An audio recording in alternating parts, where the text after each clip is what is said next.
You're listening to The Globalist, first broadcast on the 5th of March 2025 on Monocle Radio. The Globalist, in association with UBS.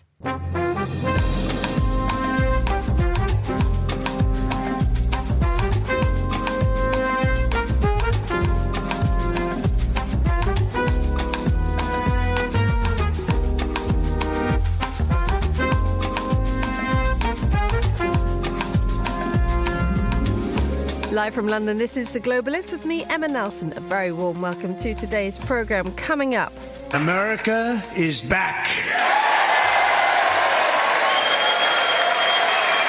Other countries have used tariffs against us for decades, and now it's our turn to start using them against those other countries. Donald Trump boasts of his achievements in office and tells Congress of his strategy for his next few years. What did he say? What does it all mean? We'll find out in a moment. Also ahead in the next 60 minutes, can Arab nations come up with an alternative to Donald Trump's plan for Gaza?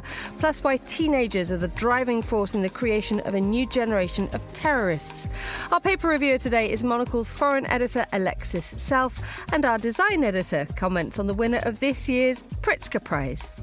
Putting citizens at the heart of architecture is a key ideal of both the industry and its most significant prize. Plus, if you've been watching the latest Bridget Jones film, the chances are your favourite tipple is currently a glass of chardonnay. And we'll explore the relationship between food and drink and film later on The Globalist, live from London.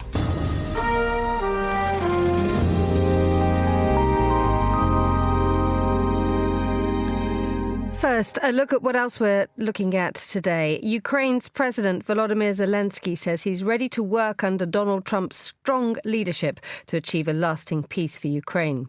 Germany's likely incoming Chancellor has said his coalition government is preparing a package worth hundreds of billions of euros in extra spending on defence and infrastructure. And flooding in Indonesia's capital, Jakarta, has displaced thousands of people after heavy rain pounded the region in the last couple of days.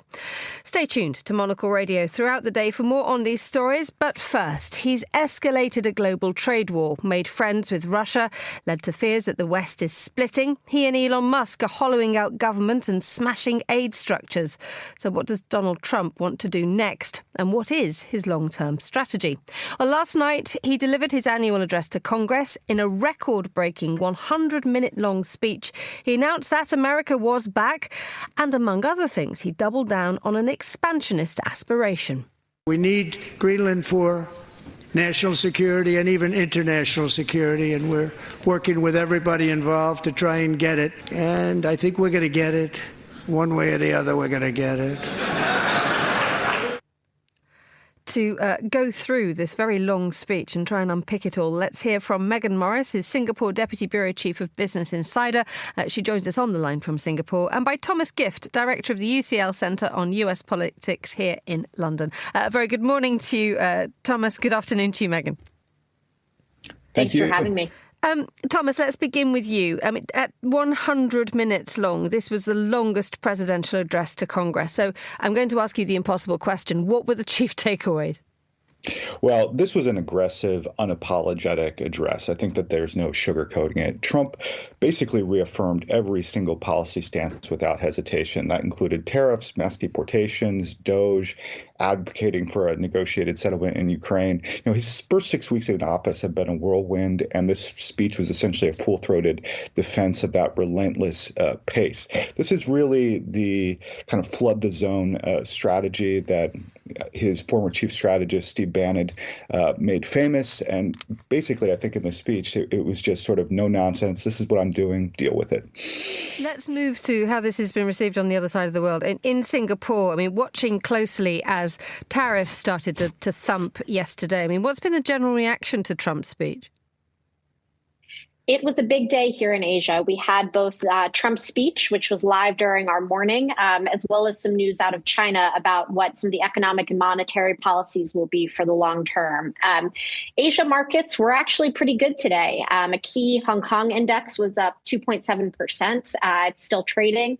And we saw fairly muted reactions over in U.S. futures markets. The S&P futures were just up a hair at 0.6%. So we didn't see a huge market reaction today to this speech, but I think because much of it focused on, as Thomas said, policies that we knew about for a while, there weren't any big surprises to investors. Which is reassuring to a certain degree, given the amount of the maelstrom that followed the announcement by Donald Trump on tariffs yesterday. And just coming back to you, Thomas, tariffs was something that he was particularly proud of. Absolutely. And this is classic Donald Trump. I mean, the one issue that he hammered home during the campaign was that he intended to impose tariffs on both adversaries and allies alike. I think some thought that maybe Trump was just trying to get into a good negotiating strategy. And I still think to an extent that's the case. But tariffs are the one issue that Donald Trump has been ideologically consistent on, dating back decades. In particular, he says that China is eating America's lunch. And now even, when it comes to America's neighbors, Mexico and Canada, he seems very willing to throw America's weight around, hoping to negotiate a deal. This is, again, part of the America First doctrine that is much more transactional than it is values-based. And just coming back to you, Megan, in Singapore, I mean, you said that the Asian stock markets have rallied. But if we look at what happened in America yesterday, it lost all its gains since the election of Trump in November. The standard S&P 500 wiping $3.4 trillion off company valuations. And that must send shockwaves across the world. Absolutely. The S&P 500's fall wiped out all of the post-election gains since November. So if folks are looking at the stock market as a barometer of success for a president, they're not seeing many green signs here. Now, Trump and his team are saying, don't worry about the stock market. That's not what's important. What people really should care about is the 10-year Treasury yield. This is a pretty big departure from Trump round one in his first 4 years in office, which was all about the stock market as an indicator of his performance. Now he's saying, look at the 10-year yield as a barometer for how the president's doing, because that really ties into how much people are paying to borrow. And that is down. So that's a positive sign. But for most people who are buying groceries and thinking about how to use their paychecks month to month, borrowing costs probably mean a little bit less than what's going on with their pension funds and their savings accounts day in and day out that are tied to the stock market a little bit more. It's an interesting way of going about things. Isn't it, Thomas? The fact that we even had, I think we had Deutsche Bank yesterday saying that the dollar could now be losing its status as a safe haven. That seems to chime throughout everything that Trump has been doing and saying, and especially in this speech yesterday. The bare 6 weeks that he's been in power, he's smashed everything up and was absolutely defiant at every point, wasn't he? No, I think you're absolutely right. Donald Trump offers no apologies for his agenda. That's true on every single issue. On domestic affairs, he's made it clear that he intends to keep Democrats on their heels. In foreign policy, he struck his signature transactional America First doctrine. So, there's basically no effort whatsoever to reach across partisan lines. I mean, I think optimists who felt that, maybe once Trump got into office, this could be sort of a different Donald Trump than we saw in his first term, but nothing of the sorts. And just building up a little bit on that one, the fact that no concessions were given to Democrats in the speech was borne out. I think Monocle Radio was in Washington yesterday and spoke to the Democratic Congressman Brad Sherman. This is what he had to say, giving his reaction to the speech. This is by far the most partisan speech. This is my 29th. In every one of those other speeches from Democrats and Republicans, there were lines where both sides of the aisle would stand and clap. Sometimes even a little grudgingly, but when a president of either party says something that all the American people are enthusiastic about, we're politicians, we stand and we clap. He didn't say a single thing that Democrats felt obliged to stand and clap for. That is so different than the other 28 speeches I've heard. That was the Democratic Congressman Brad Sherman there talking to Monocle Radio yesterday. And Thomas, staying with you, these catcalls from the Democrats and the disruption of the speech, there was a sense that there was a sort of a quite disbelief as to what has been happening. One commentator said that were Donald Trump in power during the Cold War, he would have lost it, and said that Ronald Reagan would at this precise moment be turning in his grave. Well, I think it was interesting to hear Representative Green say that Donald Trump lacks a mandate. I think it is true that the popular vote margin was very narrow, just about 2.3 million votes. But at the same time, I think Trump really does perceive that he has this mandate. He was the first Republican in 2 decades to win the national popular vote.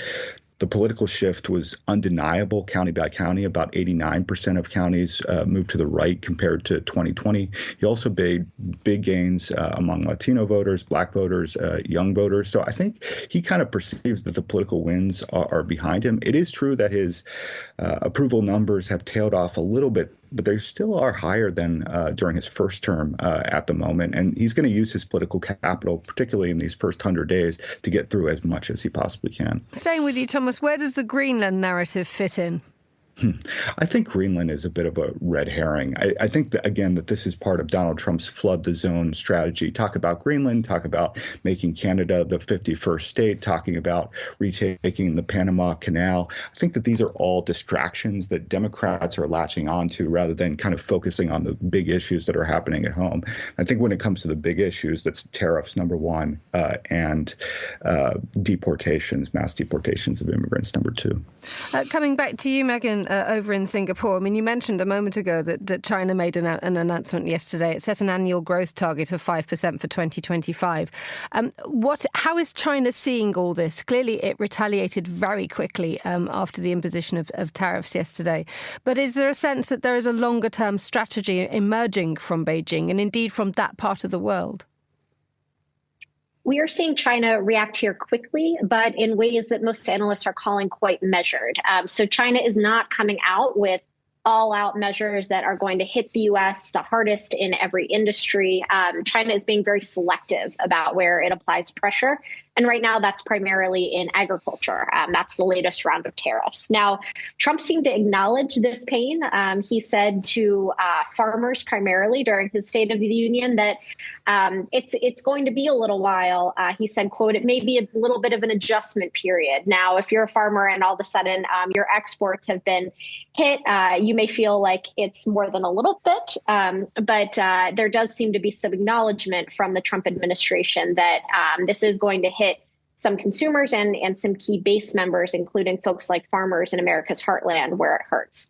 Now, China still has a lot of tricks up its sleeve, so I suspect that this is just early innings in what could be a pretty protracted trade game for both sides. And China's ability to act, I think, is a little bit hampered right now by its own economic struggles, but the country is really keen to make sure that it's continued to be seen as an economic player and not one that bows down to the latest from the Trump administration and the White House.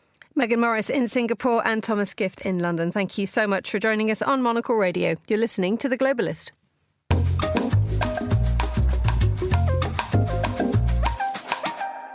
It's 9:13 a.m. in Cairo, 7:13 a.m. here in London. Now, Israel and the United States have rejected a plan set out by Egypt for the reconstruction of Gaza.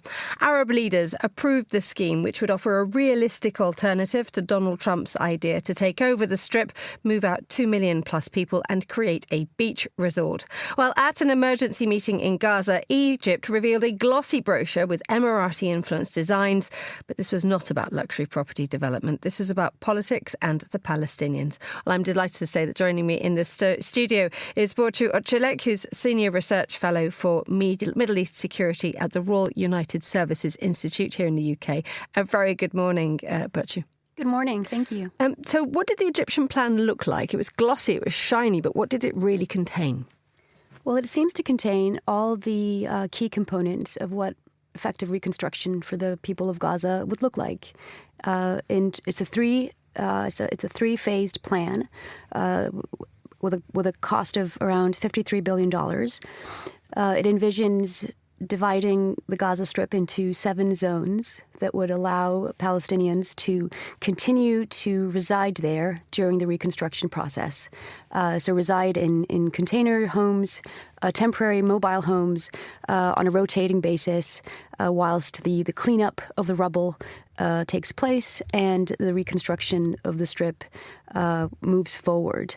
There is nothing necessarily new in this proposal, in the sense that these ideas have been floated previously by various Arab leaders.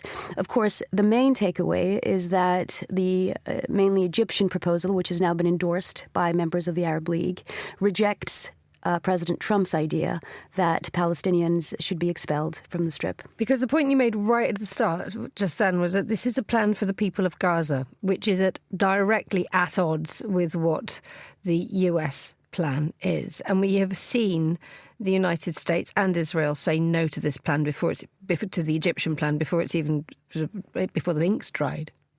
That's right. There's been stiff resistance by the United States and certainly by Israel overnight. We saw certain statements coming out of the White House as well that continues to state that Trump's plan is the only viable one and that President Trump is dedicated to a path forward that sees Gaza cleared or free from Hamas, as was put. This is the main sticking point. Yes, the Arab League has confirmed without any doubt that the Gazans must remain in their homeland during the phase of reconstruction, but the proposal leaves open or unanswered key questions about what will become of the future and the formal status of the military arm of Hamas. There is some language in the proposal that points in the direction of how militant armed groups must be disbanded, but once the wider political issues and the path to a two-way solution is sort of settled. Indeed, and that's the absolute sticking point, isn't it? The wider political issues and the path to a two-state solution. Incredibly easy to say, but almost impossible to achieve. I think Yossi Meckelberg, who's a regular commentator here on Monocle Radio, has said that the trouble with Israel is it rejects everything unless it gets 100% of what it wants. There seems that when you place it in that context, I mean, how productive is this plan from the Arab League?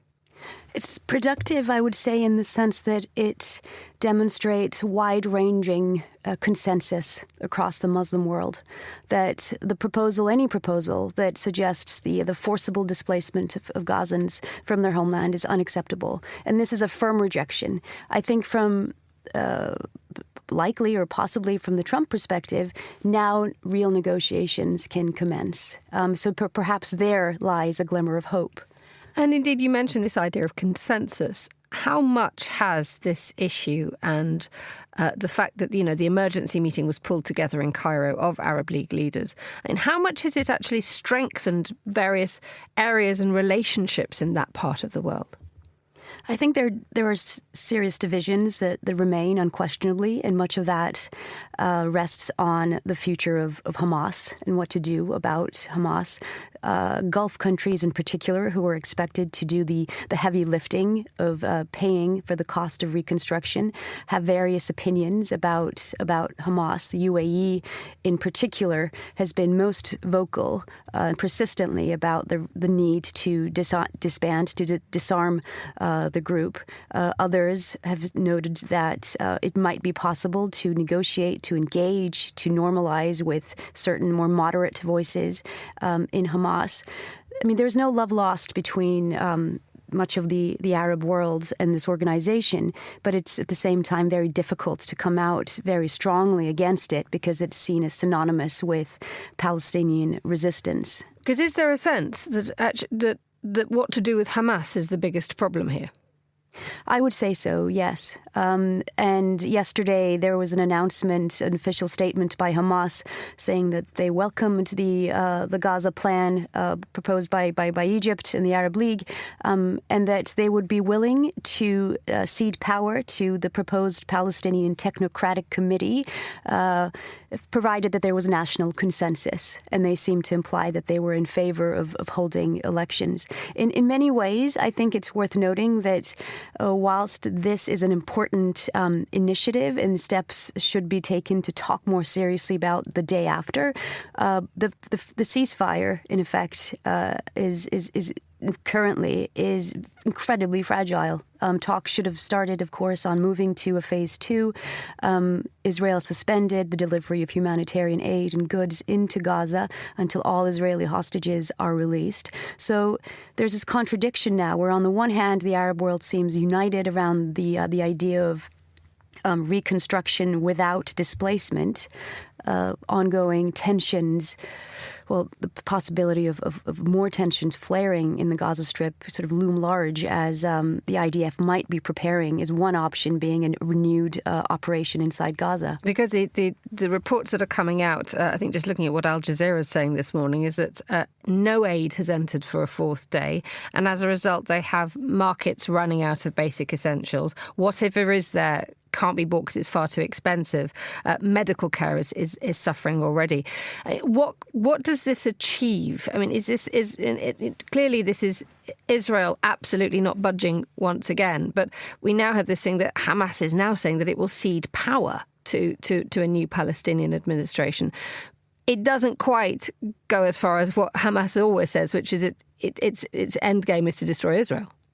That's right. There is no denouncement of armed resistance, of violence against Israel by Hamas. There is no sense at all that Hamas might step back or transform from its sort of existential claim to annihilate Israel. And so from the Israeli point of view, there's an administration in the White House that is incredibly supportive. And sort of mid-February, President Trump, when there was another snag in the hostage release negotiations, President Trump came out very forcefully on Israel's side and said, all hostages must be released or all hell will break loose.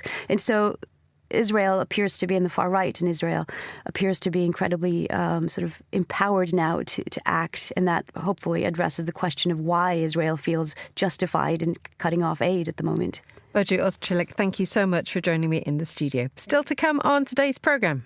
Instead, I choose vodka and Chaka Khan. Well, we're not just drinking vodka. Apparently, in celebration of Bridget Jones, we're all chugging chardonnay. Find out more a little later on The Globalist. UBS has over 900 investment analysts from over 100 different countries. Over 900 of the sharpest minds and freshest thinkers in the world of finance today. To find out how we could help you, contact us at ubs.com.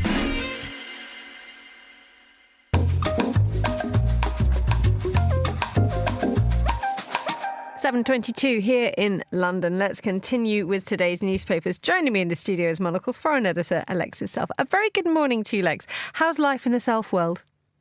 Yeah, it's a bit bushy-tailed and bright-eyed this morning. You're giving me a different look on your face.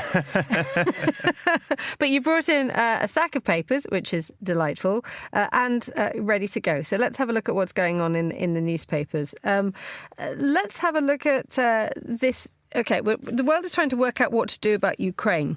And one of the suggestions that's coming up in the Telegraph is that Irish troops could join peacekeeping forces in Ukraine. Flesh that out a little for us, would you please? Well, as you know, Emma, Ireland has a long-standing history of neutrality, which has been criticised from without quite often, and perhaps sort of derided slightly in the UK, particularly Ireland's neutrality during the Second World War. But there is an idea, there's a growing sense that with the new security environment in Europe, and particularly the situation since Donald Trump took office vis-a-vis Ukraine, that perhaps the country should be shaking off, or at least moving away a bit from what some people are saying is a policy of the past. And yeah, this is a story about the potential for Ireland to send troops as part of what the Telegraph describes British-led European peacekeeping force in Ukraine, which has also come on the back of a few announcements from Dublin that it plans to buy new fighter jets, double the size of its navy, basically expand its kind of military offering. There is a problem here, isn't there? Or rather, there are hurdles to overcome before this can happen. It sounds fairly simple just to deploy Irish troops to Ukraine, but there's this so-called triple lock, isn't it? It stops more than 12 Irish peacekeepers, very specific number, being deployed anywhere without the backing of Parliament, government and the United Nations. Plus, there is a sense that for Irish people themselves, neutrality is a very important thing for them. For sure. And, yeah, no one would deny that Ireland's history, especially with the United Kingdom and past civil war, long-running troubles, means that, having this neutrality is part of its national identity. But as I said at the beginning, I think that there is this idea that that's a policy from a bygone world, and things have changed, especially in Europe. For example, Ireland should no longer rely on the United Kingdom, for example, for its air defence, because as part of this plan, Dublin would spend £2 billion on fighter jets, which would be the first acquisition the country has made of such aircraft in 50 years. This idea, and of course, Ireland being an island, and perhaps having the westernmost, territorial waters of any EU country, means that it serves a purpose as well to beef up its navy, especially to kind of deter Russian aggression. Let's move on to a slightly related story from the Financial Times, which, again, the wider issue here is how does the world respond to Donald Trump? What you've just mentioned there is the sort of the laying out of a new pathway for so many countries which up until now have maintained neutrality, have vowed that they would never get involved in conflict ever again. And people are having to rethink this. We're just looking at the German soon-to-be Chancellor Friedrich Merz investing billions in defence infrastructure. That's military. We're now looking at the world of finance, and the FT is talking about how investors are now trying to imagine a world without the dollar at the heart of it, which is mind-boggling. Yeah, well, that's the lead into the piece. This is a sort of comment piece by Katie Martin in the FT. She begins by talking about the complete bafflement that she says that many people in the banking world and investors have at the current moment. She quotes the chief economist at the Bank of Singapore, Mansoor Mohi-Uddin, as saying the free trade, free markets, globalization era is over and nobody knows what's going to replace it. There are suggestions, though, that and this is again being echoed in the defence narrative, that actually Europe could be an opportunity that the Financial Times is saying it's an opportunity that it simply must not miss. Well, before this recent defence-related flurry and before Donald Trump came to office, there was a lot of talk at the end of last year about how Europe drags itself out of its economic stagnation and competes once more with the world's largest economies, and a lot of opprobrium levelled from within at Brussels and at EU member states for not fostering the kind of economic environment that gives rise to, for example, big tech companies such as there are in the US. Could this be an opportunity to kind of wrest back some of that primacy from America? US government bonds and the dollar have been the world's reserve currency since the Second World War, due mostly to the fact that they're seen as the most risk-free currency. But, with a certain risk taker now in office in Washington, are we about to see that change? The problem with the euro is that though it's a monetary union, it's not a fiscal one. And so different member states have sometimes divergent fiscal policy. But, as you said, with the EU now talking about issuing joint debt to fund defence spending, could that be an opportunity both for investors to de-risk from a more risky dollar and for the euro to become the world's reserve currency? Finally, let's talk about pupils' behaviour at school. I'm going to ask you on the spot, Lex. I'm sorry about this. I don't get the impression that you were a terribly naughty child. Were you a naughty child at school? I was naughty in a passive way. Oh, what does that mean? Well, sort of perhaps not waking up in the morning when I should have done, and sometimes leading to buckets of cold water being poured on me. That was once, actually, but... You had a bucket of cold water poured on you? Yeah, by my mother. Did it work? Well, I got out of bed, yeah. Yes, and then she probably had to clean up the mess. The reason why I ask you is not obviously it's clearly interesting from our point of view to find out the internal workings of Lex's selfish childhood.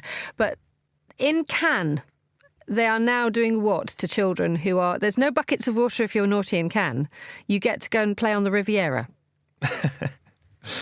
Well, again, yeah, I mean, what one can imagine going to school or even living in Cannes as being not bad, but apparently there's an epidemic of unruly behaviour, not just across France, but particularly in Cannes, and the Mediterranean city's mayor, David Lisnard, I think that's the correct pronunciation. Maybe you can correct me if I'm wrong. And you can imagine the photo that runs with this piece. Arms crossed, slight disappointed frown on the face of Mr. Mayor. Roll neck. Yeah, roll neck. Black roll neck. Authoritative roll excellent, neck. Yes. An excellent haircut. And he's proposed introducing community service to combat this disruptive behaviour under the new rules Conseil de Discipline. Again, apologies for my pronunciation. We'll have the alternative of ordering unruly youths from middle and sixth forms to work in parks, tidy public spaces, or work in council offices and libraries across the city. And what do we think of that? Look, if the current system's not working, I think it could be a good idea. Get out in the world, see how it works. I don't think, and again in the UK as well, this idea of exclusion and perhaps just sitting in another classroom with all your mates might not be that much of a punishment or an educational experience. Alexis Self, thank you so much for joining us on the programme. The time here in London, 7:31. You're listening to The Globalist with me, Emma Nelson. A look now at the news. Ukraine's President Volodymyr Zelensky says he's ready to work under Donald Trump's strong leadership to achieve a lasting peace for Ukraine. He made the comments hours after the US suspended military aid to Ukraine in the latest sign of worsening relations between the two countries. Meanwhile, Germany's likely incoming chancellor has said his coalition government is preparing a package worth hundreds of billions of euros in extra spending on defence and infrastructure. Friedrich Merz said the two parties will be bringing the proposal to Parliament. Flooding in Indonesia's capital, Jakarta, has displaced thousands after heavy rain pounded the region over the last couple of days. Floodwaters have risen to 3 metres in some parts of the city, with more than 1,000 homes now underwater. And Pope Francis's clinical condition has been described as stable and he remains alert, according to the Vatican press office. The pontiff is receiving treatment for bilateral pneumonia at Rome's Gemelli Hospital. And those are the headlines on The Globalist.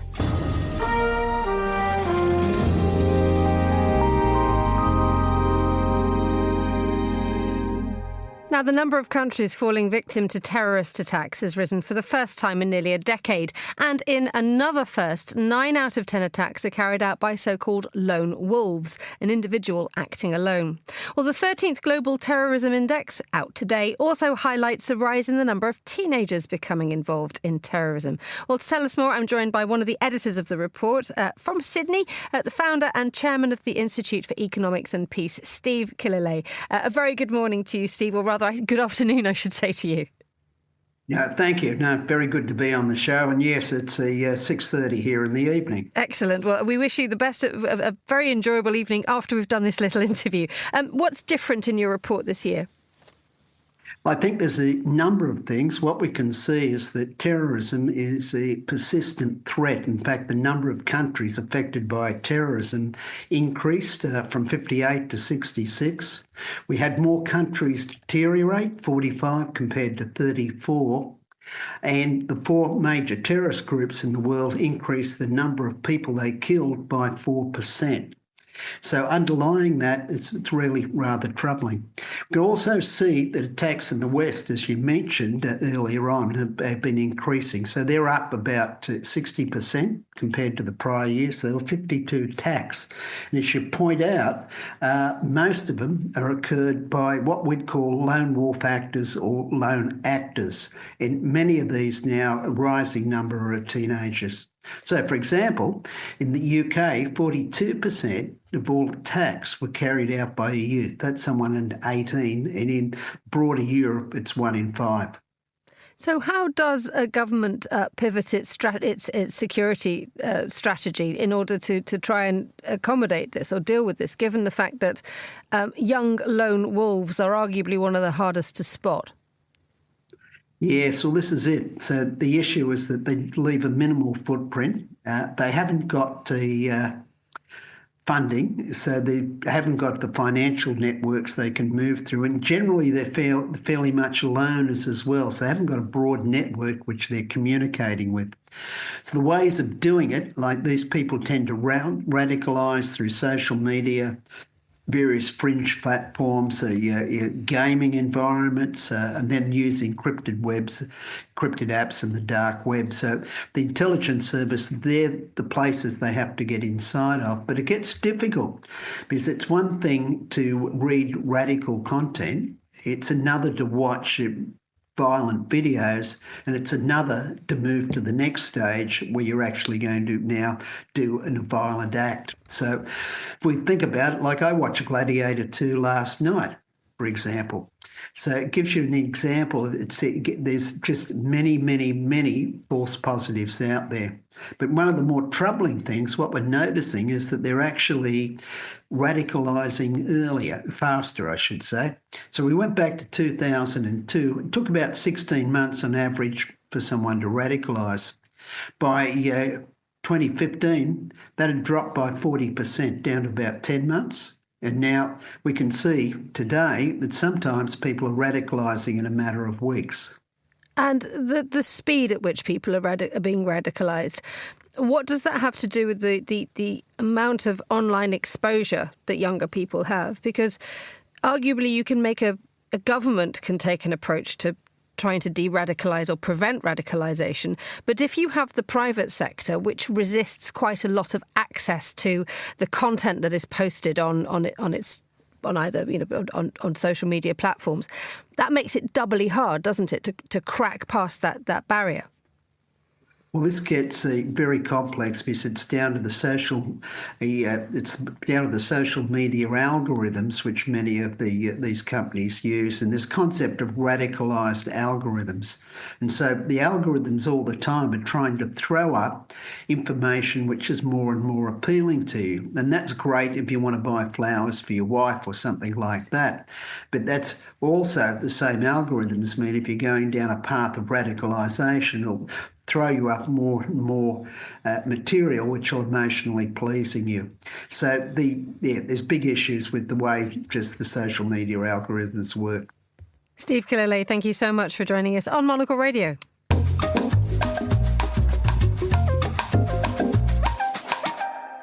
Now for a closer look behind the headlines, Monocle's design editor Nick Moniz offers his take on this year's winner of the Pritzker Prize for Architecture.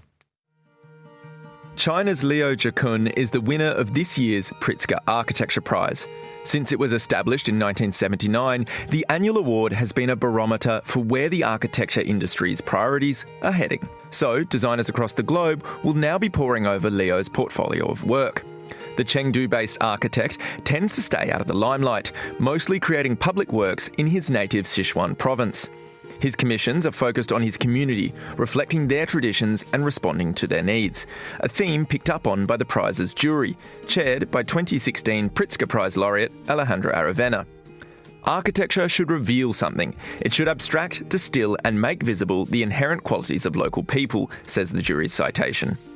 Putting citizens at the heart of architecture is a key ideal of both the industry and its most significant prize. That was Monocle's design editor, Nick Moniz. For more on this from Nick, tune into the briefing at midday London time, where he'll be talking to Chris Chermak about the winner of this year's Pritzker Prize and the significance it has in the wider world of architecture. Stay with us. You're listening to The Globalist. UBS is a global financial services firm with over 150 years of heritage.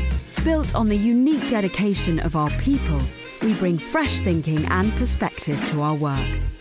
We know that it takes a marriage of intelligence and heart to create lasting value for our clients.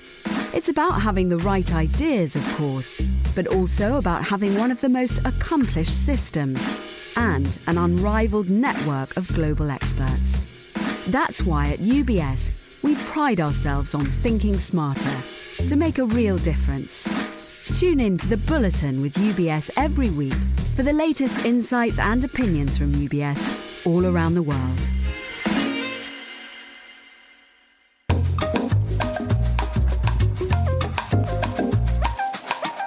It is 14:40 in Jakarta, 8:40 a.m. in Zurich. Now, Indonesia has launched a sovereign wealth fund to act as a holding company for the country's powerful state-owned sector.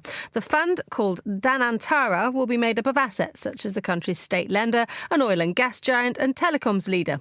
If successful, it could become the world's fourth largest sovereign wealth fund. So, to tell us more, I'm joined on the line by Fitra Faisal Hastiari, a lecturer in the Department of Economics at the University of Indonesia. A very good afternoon to you, Fitra. Afternoon. How are you? Very well, thank you. Could you explain what this fund is and how it's planned to work? So, the motivation of having this fund is because Indonesia needs to push the economy more than 5%, to reach 8% of economic growth. We need at least the investment needs around 10,000 trillion of rupiahs. So it's about 600 or 700 billion of US dollar. So with regards to that effort, Danantara is built under the asset under management is about 900 billion of US dollar, which is become the top four of the biggest sovereign wealth fund in the world.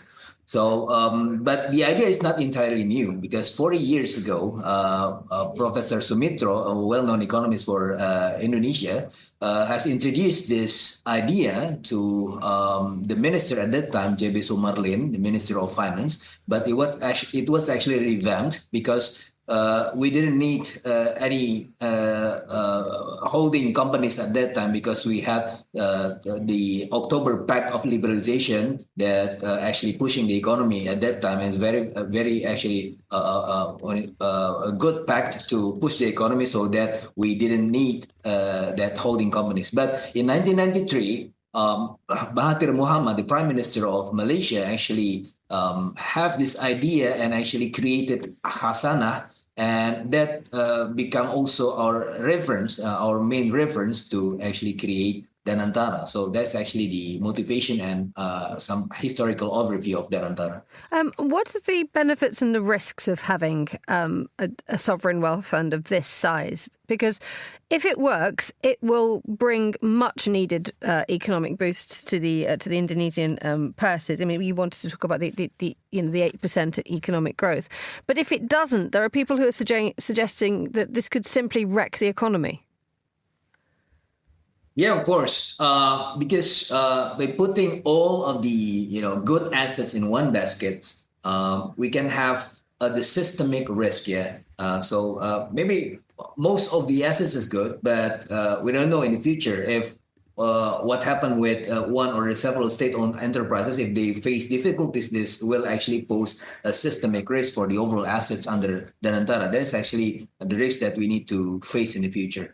Another possible risk is the governance risk, because if the political domination is too much, most of the investment will be too political, and and with this political domination, maybe we'll be facing even greater risk in terms of losses, the investment losses. So this actually poses a problem in the future. That is actually why the market is not actually trusting this Danantara for over a week, because our stock market is now not responding very well. But it's a matter of communication. The government needs actually to communicate the governance efforts, that they're actually trying to push this into a well-known state-owned governance, and this will push eventually the economy to grow more than 5%.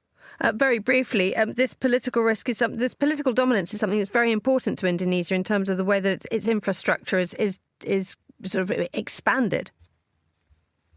Yeah, we have the expanding infrastructure for the last 10 years, but at the expense of some of the state-owned enterprises. They are actually quite suffering in terms of building that kind of infrastructure. Yeah, with that in mind, possibly the investors are also overseeing that this Danantara will have the similarities with the one that we have in the last 10 years. So this is a problem of communication. This is a problem of also the leadership and also investment roadmap. So we need to have a clear roadmap, which is actually the government is trying actually to disseminate the investment roadmap to the stakeholders, especially foreign investors. Fitra Faisal Hastiari from the University of Indonesia. Thank you so much for joining us on Monocle Radio.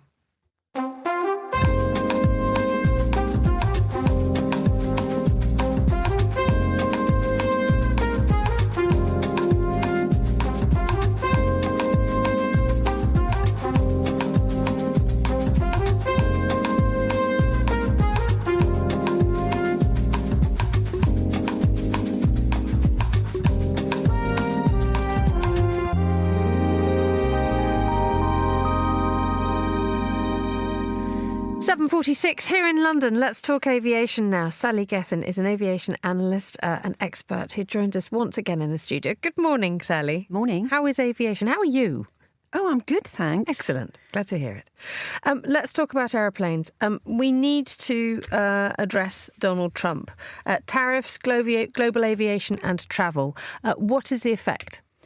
Yeah, so this is going to be a byproduct of these tariffs that are coming in, planned for the middle of this month. And of course, the aerospace industry relies heavily on aluminium and steel. So if there's a 25% tariff on aluminium and steel going into the United States on imports, this will have effect on the manufacture of airplanes, not least Boeing. I mean, steel is required for, and aluminium too, for all parts of the airplane, particularly the landing gear and the engines, for example, and parts of the avionics. And of course, eventually this will disrupt the supply chain and push up the cost of airplanes, and also eventually maybe have a knock-on effect on airfares.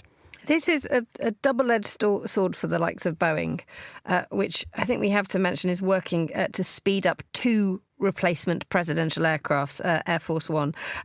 So obviously Boeing's got skin in the game here in keeping Mr. Trump happy.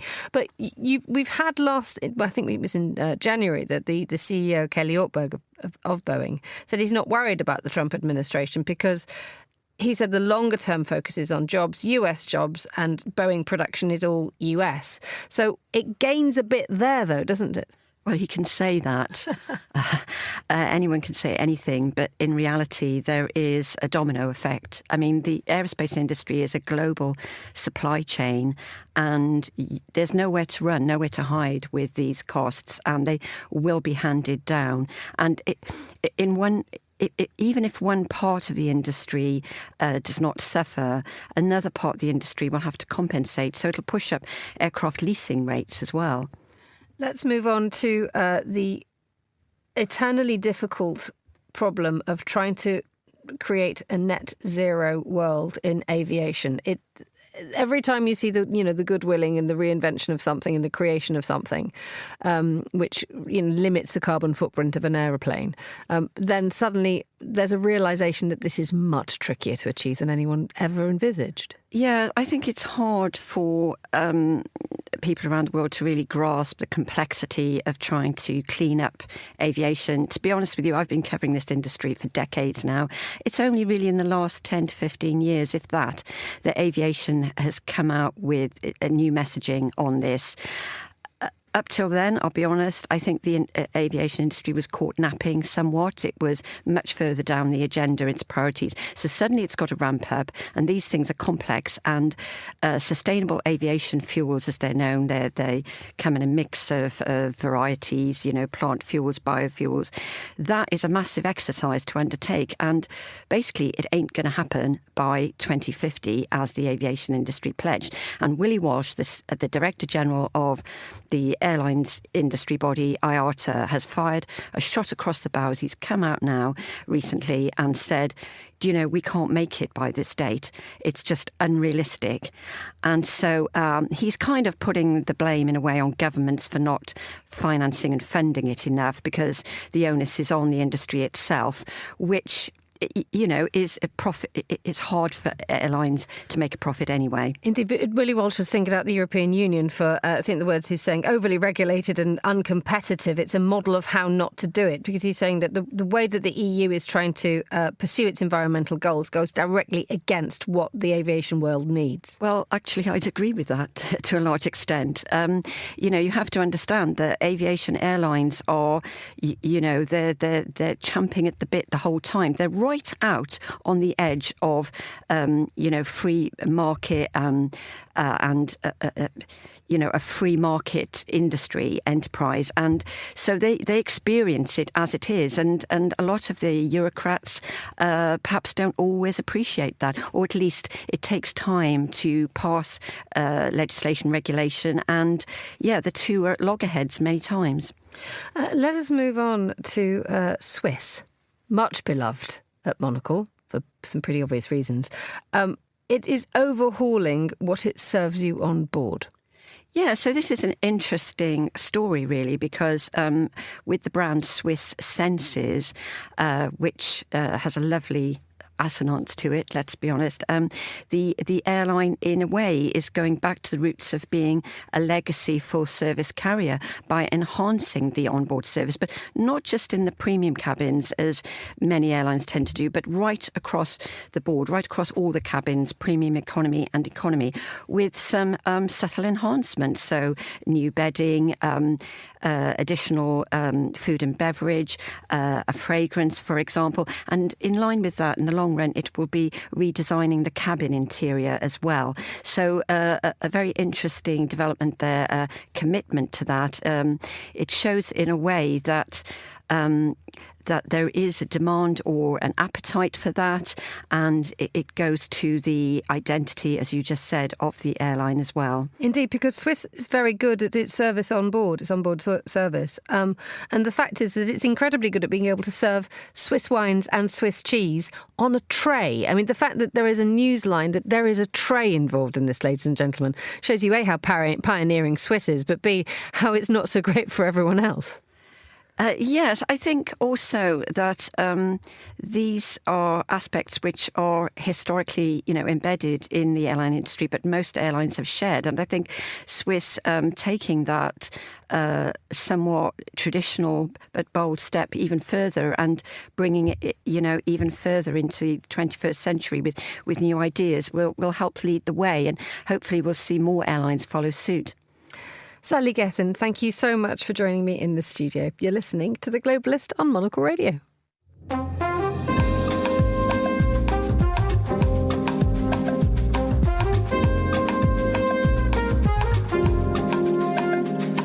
It's just nudging 7:53 here in London, and by the sales figures, it looks more than a few of us were crying into our chardonnay as we watch the latest and final instalment of the Bridget Jones movies.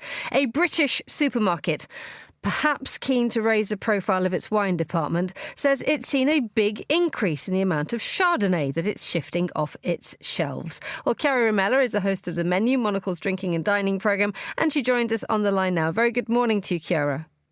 Good morning to you, Emma. So just how much of a thing is this? Well, it's obviously circumscribed to the UK, I would say, in the sense that I've not heard any major news of Chardonnay sales rising in Italy for now, unsurprisingly. But I do think that, there's definitely some truth in the idea that major film releases can increase food consumption of a certain item, because ultimately, when you think about it, it's nothing too dissimilar from pretty smart product placement. Only instead of giving a product to a person that exists, you're giving it to a fictional character. The Chardonnay idea, this British supermarket is saying that it's increasing sales of some of its not so premium labels. So I think it's not necessarily a sort of reappreciation of Chardonnay from a sort of sommelier point of view, but more from a customer consumer, indeed, crying into Chardonnay type of point of view.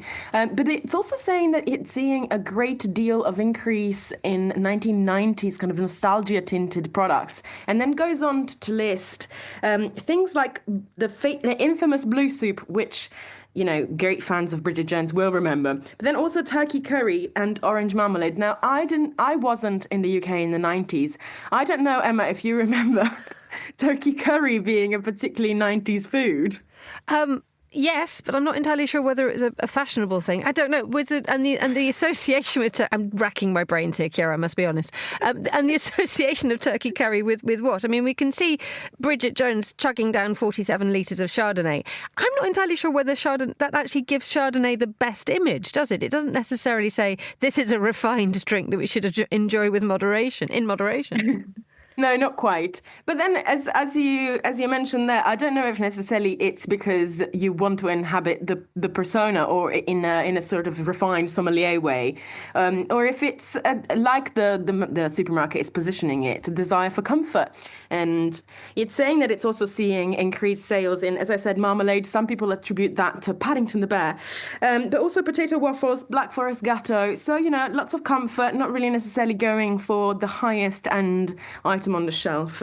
But then when you think about it, I think there are lots of other films that have had historically this sort of result, and some of them with more of a sort of sophisticated slant. Ultimately, can we, on the menu we have explored this, can we attribute a sort of a revival of the martini to anyone else that wasn't James Bond? Indeed. And I think a lot of people do that because they want to feel a bit more Bond-esque. And they say that Heineken sales did rise because the actor who played Bond did swing from a bottle at some point. So he carries a lot of power. It goes the wrong way, though, because it's reported that actually in the noughties, when Bridget Jones was chugging back the Chardonnay in large amounts, it actually destroyed the grapes brand insofar as it was removed from bars because, I failed again. I'm just talking about one commentator who says, I failed, so I've poured an enormous glass of Chardonnay and I'm going to put my head in the oven. A great marketing aid. Yeah, quite. Well, it's interesting how grapes also are always very, susceptible to that kind of characterization, right? There are fortunes that are made and destroyed by just single news stories, and it's so much more an issue of perception than it is of taste. I have to say, though, that I have also been victim to some marketing because I realize that there is a drink that I have drunk just because of a film.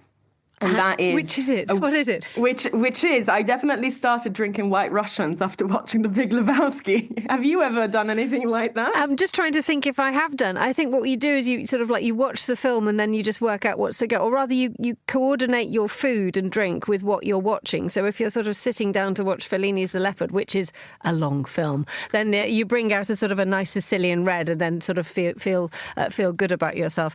Chiara, do you recommend what kind of Chardonnay should we be drinking nowadays? Are we doing the sort of the Bridget Jones sort of volume, or is there sort of exciting bits in Chardonnay?